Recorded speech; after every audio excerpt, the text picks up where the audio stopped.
Hello and welcome to the Purpose Walk. My name is Gracious Kaliondo. You know, in order to pursue your purpose, you have to stay healthy, and I'm a huge fan of healthy living. So today we'll be talking all things healthy, and I'm joined by Mrs. Chinyanta Kayaya. Welcome to the program, Mrs. Chinyanta Kayaya. Thank you so much, Mrs. Kaliondo. It's good to have you. Thank you so much. I'm glad. I'm really honored to be here. Awesome. So please, let's dive straight into it. Who is Chinyanta Kayaya? So Chinyanta is a natural initiator and implementer with the ability to help people live a healthy lifestyle. Oh. And I'm a trained counselor as well as a trained coach with a diploma in public relations. I'm pursuing my degree program in politics and international relations. Wow. Goes. Okay, so I've seen that you're running a movement called HEAL. What really inspired you to start HEAL, and what is HEAL all about? Okay, to begin with, HEAL, the initials HEAL stands for Health and Love.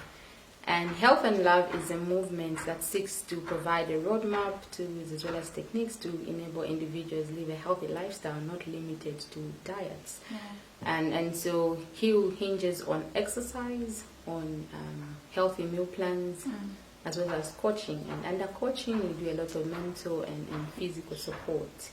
And currently, we have our first respondents under a program we are calling Weight Loss and Weight Management Program, and we are helping these individuals to take on habits that are healthy and eventually to help them lose weight. Oh, wow, interesting. So I know you're a mother and you've lost a huge amount of weight from baby fat and the like. So what really inspired you? At what point did you feel that I need to lose some weight? Okay, so about a year ago I weighed 106 kgs. Wow. And I must say that apart from having all those kgs, I was also big on eating unhealthy food. And what I mean by unhealthy food is that what was mostly, in my meals were sodas, fatty foods, a high intake of carbohydrates or unhealthy carbs. And also just I ate less of vegetables and fruits, and I never drank even a good amount of water. No. And so that kind of lifestyle sort of took me in a place where I was prone to catching any one of these communicable diseases like high blood pressure, cancer. Yes. And so when I realized that my weight was not okay and that it was easy for me to catch one of these non-communicable diseases, I decided to make a change in my lifestyle. So at that point is where I decided to make a change in my lifestyle. Interesting. You were so deliberate about it, and I must say you've really done a great job. Thank you. Because if you see your before and after, you've really done a great job. It's so amazing. Thank you. So there are some women that maybe going through some stress on baby fat, when they gain.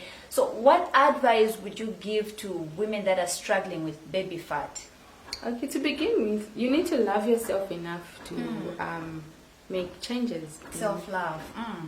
And I think that's something that even encouraged me to begin to make changes. I loved myself enough to begin to eat healthy. So if you are struggling with baby fat, and I think you need to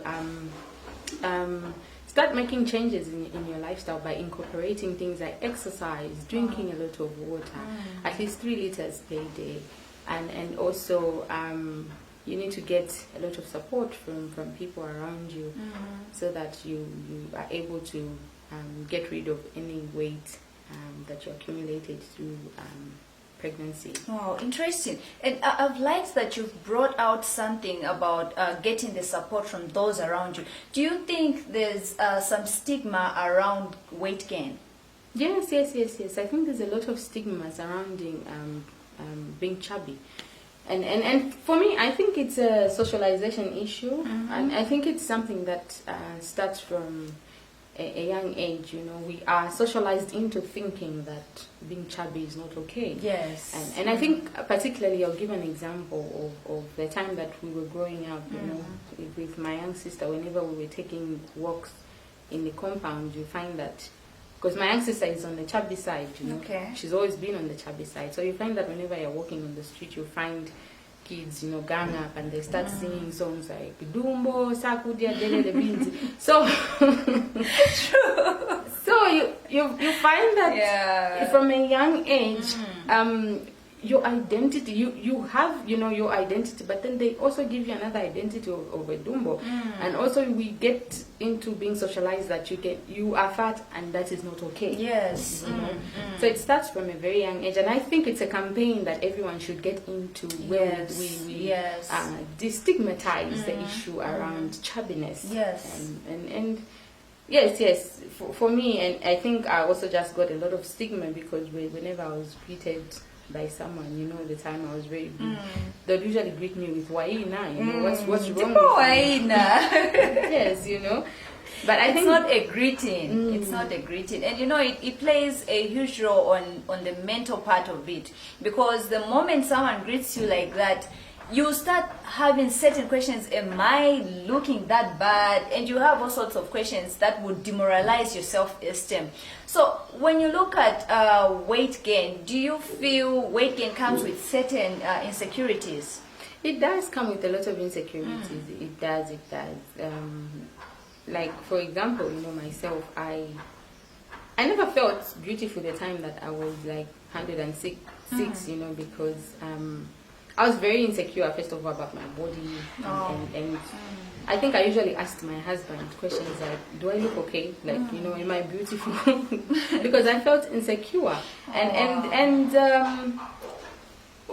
on my second pregnancy, my stomach was very, very big. And so even after delivery, I had a very big stomach, you know. So when I started losing weight, I realized that I had, like, you know, saggy skin around the stomach area, and that made me very insecure, you know, even before my husband. So I'd usually stand in the mirror and say, look at my stomach, you know, I don't like the way I look, you know, am I beautiful, am I okay? And you know, my husband would usually say, you know, that can be worked on, you know, that stomach can be worked on. And eventually, as I did the right exercises, the stomach seemed to have started going in.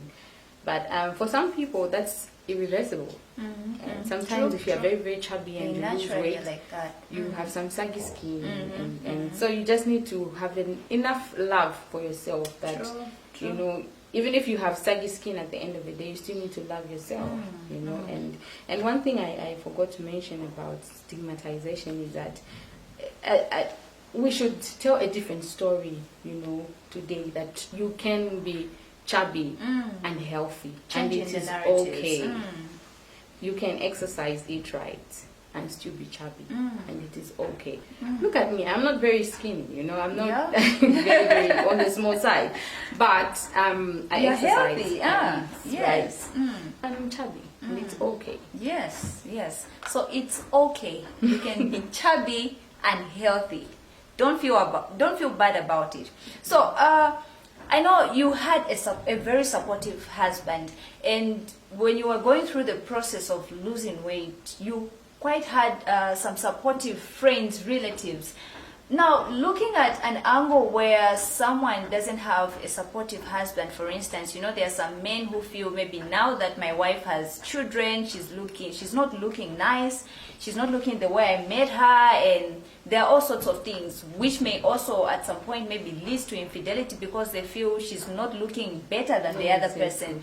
Yes, so what advice would you give to the men that feel their wife cannot change, they cannot get back in shape? What advice would you give for them? Okay, I think that's a reality in most homes, you know, where you feel your partner has gained a lot of weight, and you know, you find them unattractive. But if you are a husband and you have a wife that has gained so much weight, because sometimes weight gain is just as a result of certain medical conditions, and also, you know, women, we sometimes gain the weight because of pregnancies. Yes, you know. mostly. Yes, mostly, actually. So if your wife is struggling to lose the baby fat, as a husband, I would encourage you to be very intentional about it, about supporting your wife. If it means making sure that you call her to remind her to drink the water, do so, because water is very important in the process of weight loss, because it helps the kidney to eliminate all the toxins that surrounds, the weight gain. So if it means you as a husband calling her to remind her to drink water, if it means you getting on board to help her do the exercise, if it's running, do run together. If it means just you getting all this information, research around a healthy lifestyle, do so, and help your wife to live a healthy lifestyle. And I also just want to encourage also the men that some women may never really be small or go back to the way they look like, when you first met them. And I think just accepting your partner the way they are is body just changes. important. The body changes. And just love her the way she is, and especially if she's trying so hard to lose the weight, support her. Well, there you have it. Keeping in shape does not fall from money. One needs to put in the work. You need to exercise, you need to eat healthy, you need to stay fit. Please remember to follow us on Facebook on The Purpose Walk, and remember that your body is the only place that you have to live in, so take care of it. My name is Gracious Kalyondo, and this was The Purpose Walk. Thank you.